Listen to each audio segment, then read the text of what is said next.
Welcome back ناظرین، clinic on line میں دوبارہ خوش آمدید کہتے ہیں۔ ذہنی سکون نہیں ہے نا، بہت پریشان ہیں، ہم سب پریشان رہتے ہیں، لیکن پریشانی کا نقصان کیا ہو رہا ہے؟ نقصان یہ ہو رہا ہے کہ ہماری صحتیں خراب ہو رہی ہیں، ہر چیز میں چڑچڑاپن آ گیا ہے، ہماری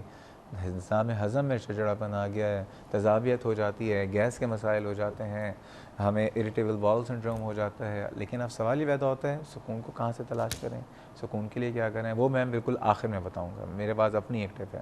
لیکن اریٹیبل باؤل سنڈروم کے حوالے سے آج ہمارے ساتھ موجود ہیں پروفیسر وارث کدوئی صاحب اینڈ ڈاکٹر ماری اینڈریڈس صاحبہ، آخان یونیورسٹی ہاسپٹل سے ان کا تعلق ہے۔ ڈاکٹر صاحب، جتنے لوگ آئی بی ایس کا شکار ہیں، مرد اور حضرات، انہوں نے کہا کہ بیسیکلی ذہنی سکون بہت ضروری ہے، ٹھیک ہے، اس کو بھی آپ ایڈریس کریں، کیا حل ہے؟ دیکھیے، بنیادی طور پہ مسئلہ یہ ہے کہ جب تک زندگی ہے مسائل ہیں، ان کا دامن چولی کا ساتھ ہے۔ اب یہ ہم چاہیں کہ ہماری زندگی میں مسائل نہ ہوں تو پھر یہ جنت بن جائے گی، جو کہ یہ جنت تو نہیں ہے، دنیا ہے زندگی۔ تو اصل چیز یہ ہے کہ انسان کو ایڈجسٹمنٹس کرنے ہوتے ہیں لائف میں، نیگوشیٹ کرنا پڑتا ہے، کچھ گیو اینڈ ٹیک کرنا پڑتا ہے۔ اچھا، اب جہاں پہ مسائل ہیں، ڈیفینیٹلی آپ کہہ رہے ہیں گیس نہیں ہے، بجلی نہیں ہے، پانی نہیں ہے، بچوں کی ایجوکیشن نہیں ہے، صحت کے لیے فیسلٹیز نہیں ہیں،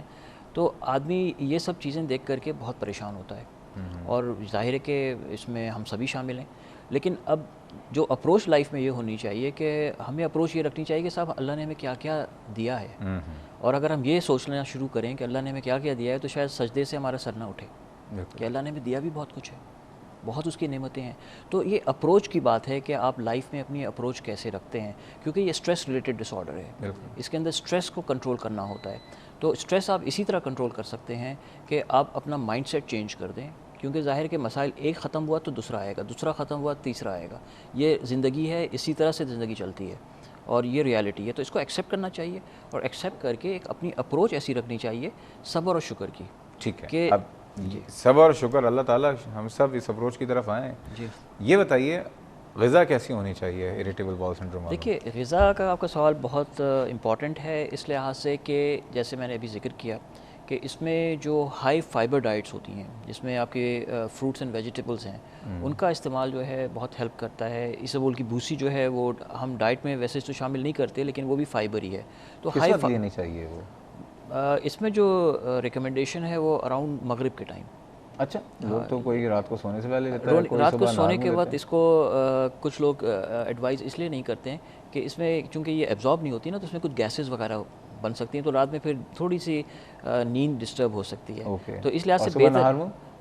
نہار میں بھی لے سکتے ہیں، لیکن پھر وہی ایشو ہے کہ تھوڑی چونکہ گیسز کا ایشو بنتا ہے، تو کچھ لوگ اپنے جاب پہ جاتے ہیں، کام وام، تو اس میں تھوڑا ڈسٹرب ہو سکتے ہیں۔ تو بیسٹ ٹائم جو ہے اگر ایک دفعہ لینا ہے تو مغرب کا ٹائم بیسٹ ہے، ریکمینڈڈ۔ ٹوائس اے ڈے اگر لینا ہے تو پھر ظاہر ہے کہ اچھا، صبح۔ گوشت کیا بالکل نہ کھائیں یا کھا سکتے ہیں؟ دیکھیے، گوشت کے حوالے سے یہ ہے کہ ریڈ میٹ جو ہے وہ اوائڈ کرنا چاہیے، وائٹ میٹ جو ہے اس کا استعمال ہے امپورٹنٹ، ضروری ہے۔ دالوں میں بھی پروٹینز ہوتی ہیں، دالوں کا استعمال بھی ضروری ہے۔ جہاں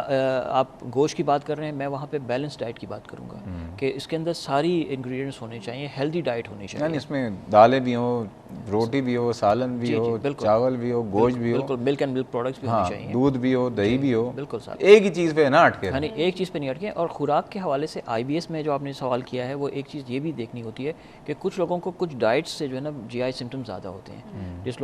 لوگوں کو مطلب ملک جو ہے وہ ایبزارب کرنے، ہاں، تو اگر یہ دیکھ لیں کہ کوئی ایک چیز کھانے سے ان کو اگر پرابلم ہو رہا ہے، زیادہ گیسز ہو رہی ہیں، تو وہ پھر اس چیز کو ڈائٹ میں کم کر دیں۔ اور جن لوگوں کو ڈائریا رہتا ہے، قبض کے لیے تو آپ نے بتا دیا، جن کو ڈائریا رہتا ہے وہ کیا کریں؟ ڈائریا والوں کے لیے بھی جیسے ڈاکٹر وارث نے کہا اسپغول،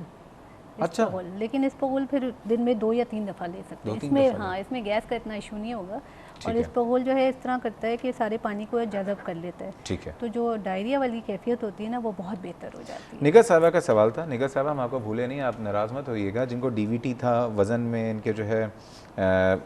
شوگر بھی ہے، بلڈ پریشر بھی ہے، ان کو بد ہضمی بھی رہتی ہے، جلن بھی رہتی ہے، قبض بھی رہتا ہے، ان کے تو بہت سارے مسائل ہیں، کیا کریں گے؟ آئی تھنک نگہت صاحبہ کے لیے بیسٹ آپشن یہ ہے فی الحال، کیونکہ ان کے اتنے سارے مسائل ہیں، جسم کا ہر عضو پروبیبلی افیکٹ ہوا ہوا ہے، کہ ان کو ایک ایسے اچھے فیملی ڈاکٹر کے پاس جانا چاہیے جو ہر طریقے سے ان کو دیکھ سکے، ان کا معائنہ کر سکے، اور علاج اس طرح سے کرے جو ان کی